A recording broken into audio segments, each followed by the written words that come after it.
everybody, and welcome to another Doctor Who review. This time, I'm doing a review on the third Doctor's story, The Spearhead from Space.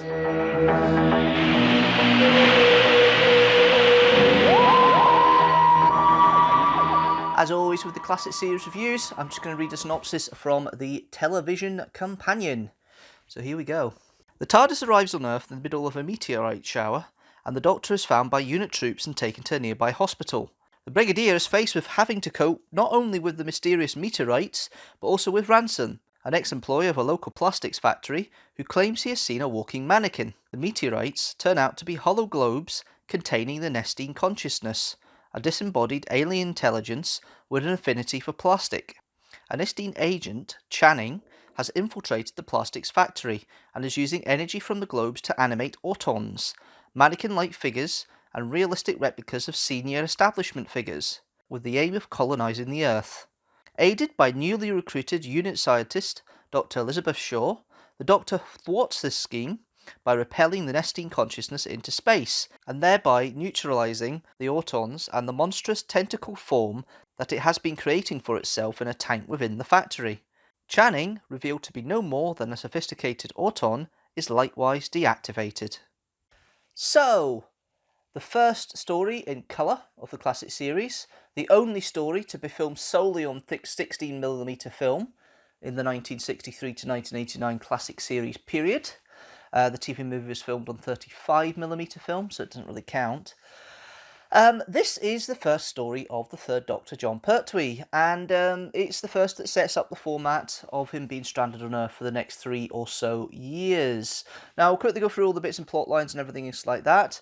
But first of all, let's go into the characters and just talk about each of the characters as they are in the story. Mix up a little bit this time around. So we got the Doctor, Jon Pertwee, and in this one he's kind of slightly more humorous than you'd be used to. There's elements of the third Doctor you see in there already forming, this kind of straight role, but there is a couple of times where you're thinking he is playing a little bit for laughs, and there is a I don't know if it's a Troughton-esque element, but there is kind of comedic element still there at the beginning. Obviously, it's a lot more serious in the next story, Silurians, and obviously you get to the more serious Doctor that we're used to with the third Doctor from that time onwards. But here, there's a little bit of lightness there, possibly part of the reason because he's just regenerated. But yeah, no, he's hit it from the off more or less as the character. There's not really much difference there, unlike what you get with the gruffness that slowly peels away with Hartnell and the aloofness that Troughton does initially as well. His first story is really aloof. But yeah, no, it's a good start, I suppose. Then you have Liz Shaw, played by Caroline John, who is an interesting take, certainly different from what they've had up to this point. It was mentioned in the Infernal review with Jamie that she's kind of like a prototype Romana. You can see the elements there. Sassy, intelligent, brave woman. She's definitely a woman. She's not a girl like Jo comes out to be next series. But yeah, no, she's an interesting characterization. Caroline John plays it pretty well. She is quite disbelieving at the beginning, doesn't quite skeptical, even though she is a scientist from Cambridge. But as it turns out, she starts to warm to the Doctor quickly. She doesn't really get on with the Brigadier that much. Although there is an element of, respect going on there with the characters. Speaking of the Brigadier, the only real bridging point at this point, apart from the TARDIS, of course, is Lethbridge Stewart, who's met the Doctor twice before, and he does mention that he's met him twice before, and you can see the relationship there. It's interesting. The Brigadier wants to help, wants the Doctor to help him, but also feels the need for the command. And at this stage, it is a little bit confrontational. It gets a bit more as this season goes on, as you see in Inferno, definitely, which obviously I've reviewed already. But Nicholas Courtney straight down the line. Great acting as always, solid performance. You're never going to have a bad thing from Nick Courtney, really. It's one of these great things about that character. Then we have the guest stars. We have Channing, played by Hugh Burden. Very creepy. He does a lot with his eyes. His eyes tell a lot about what this character's thinking or not thinking. It's very staid and very solid and stoic. Can't say the word. Stoic. That's it. Stoic. So yeah, no, it's interesting him being like the main villain as such of the piece. He's the main bridge between the Autons or the Nestines and obviously the other characters. Then we have Seeley, Sam Seeley, played by Neil Wilson, kind of a yokel type who's a poacher. Who I like the character because it's quite one of these kind of sneaky poacher. I can't speak tonight. Poacher type characters, and I do enjoy the way he's performed, and it's quite fun seeing that. We then got Captain Monroe, who is effectively the second in command of this piece. And Captain Monroe it works quite well with the Brigadier. It's a shame he didn't carry on, but is he a prototype for Mike Yates? No, maybe.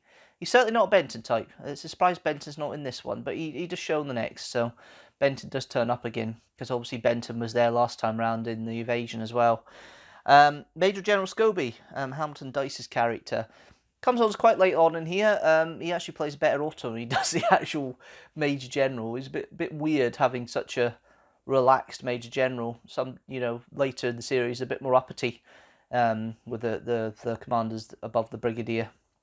And then you've got Hibbert, played by John Woodnett, who is the owner of the factory, who's been brainwashed by Channing.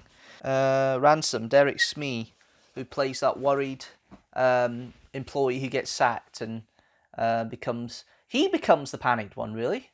It's a role you don't really see elsewhere, but he becomes the panicked one in this. And you see that in the character. I've been away in America for 6 months, and it's been quite a change in here, what's happened and everything else. And then when he sees the Autons, he gets scared, understandably, I suppose. Speaking of the Autons, they are an interesting monster in that respect. They're very creepy. This whole idea of shop window dummies coming to life was the first of many aspects of the Pertwee era where this idea of things that you have of everyday life come to life and try and kill you, which became an aspect of more recent Who as well. These innocuous things that are sinister really started in the Pertwee era. You get elements of it in Troughton and Hartnell, but this is really the first example of everyday life becoming very creepy and could effectively kill you, and the shop window dummies are certainly that. The Autons are popular enough to obviously come back next time with Terror of the Autons next season. But yeah, no, they're good design. I love the fact they've got the blank faces, and the boiler suit's kind of, obviously that's a cheap way, but it's quite a unique style that they've got there, and they work better here than they do in Auton. Terror of the Autons, as far as I'm concerned. And then you've got the music by Dudley Simpson. Now this is when he's not at his clarinet horn mode. That comes in another review very soon. He's still kind of playing with the Moog synthesizer a bit here. You're seeing it a little bit here. It kind of works in a lot more in the next couple of stories, but it's very lightly used here. But you can see the elements of the music style coming in here for Dudley Simpson. And then we have the plot itself. There's a few elements I like about the plot. The fact it's filmed on film gives it a different quality to what you'd see in the studio. There's always this jarring thing with the classic series where, for the vast majority of the classic series, where you have all the locations on film. Logistically, that's the best way of them doing it. And then they go in the studio, and there's that quality change. You get used to it, but it's particularly apparent now in the colour era because the quality is so different from the film to the video. It's nice to have a consistency of the same film of being filmed all the way through. It is 16mm. It is the only one that can be put into Blu-ray in a proper form, not upscaled like some of the box sets have been more recently that have been released. That reminds me, I need to look out for the season 10 box set that's come out more recently and see if I can get that. But yeah, so it's interesting seeing that, and it's unique in that respect. There's very few Doctor Who stories up until 1987 that are consistent in regards to the type of medium that's used to record and film and create the show. 16mm you get here is obviously the earliest example. You've then got robot. That's done on That's done with that. The Sontaran experiment is done on videotape. Tape. I can't speak. It's terrible. Videotape.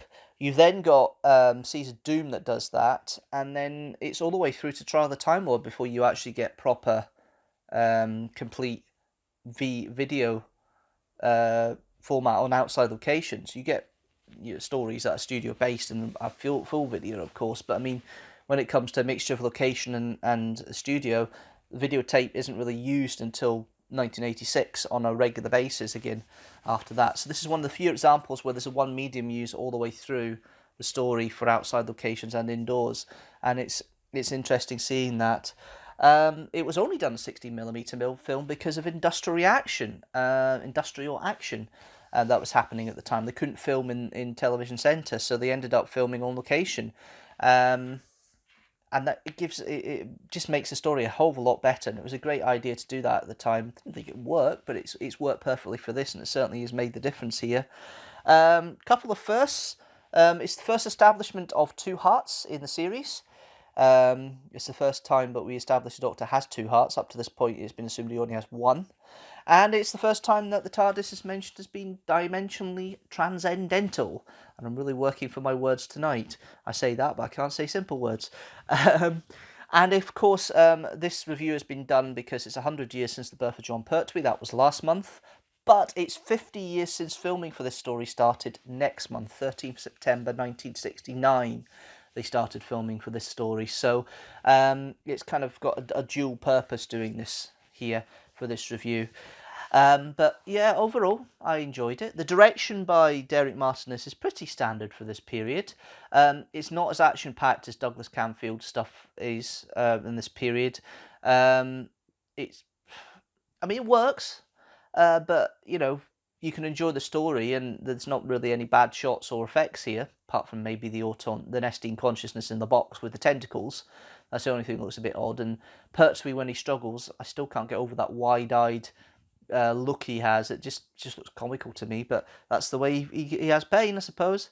That's the way he does pain. Robert Holmes has got a stonking script here. Lots of intrigue and mystery, and I like the way some of the bits have been shot here. And certainly incidental music from Dudley Simpson helps that. And it is the last one that Derek Sherman produced. He makes a cameo on this as the security guard that Pertwee shouts down as he comes into unit, when he first turns up in unit, at unit headquarters. But overall, I like this story. I like coming back to it. It's one I certainly do come back to watch, and it's certainly enjoyable in that respect. And overall, I give this story 4 TARDISes out of 5. Now, let's see how that fits in with the rest of the review so far. Another solid review score here. Spearhead from Space sits alongside The Visitation, The Green Death, The Empty Child That the Doctor Dances, An Unearthly Child, The Mind Robber, and The Power of the Daleks. At the bottom, we still have The Idiot's Lantern and Battlefield. That's it for this review. Thank you very much for watching. If you like Spearhead from Space or want to make a comment about the review, what you think of Spearhead from Space, leave a comment down below. If you like this video, don't forget to hit that like button, and also don't forget to hit the notifications bell if you subscribe so you know when a new video comes out. And if you do share this video, please share it with the hashtag teamstructor.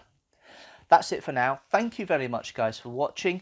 I will see you next week with another Doctor Who review. Yes, you're getting 2 in a month. It's a horror of Fang Rock next. But until then, thanks very much for watching, guys, and I'll see you later.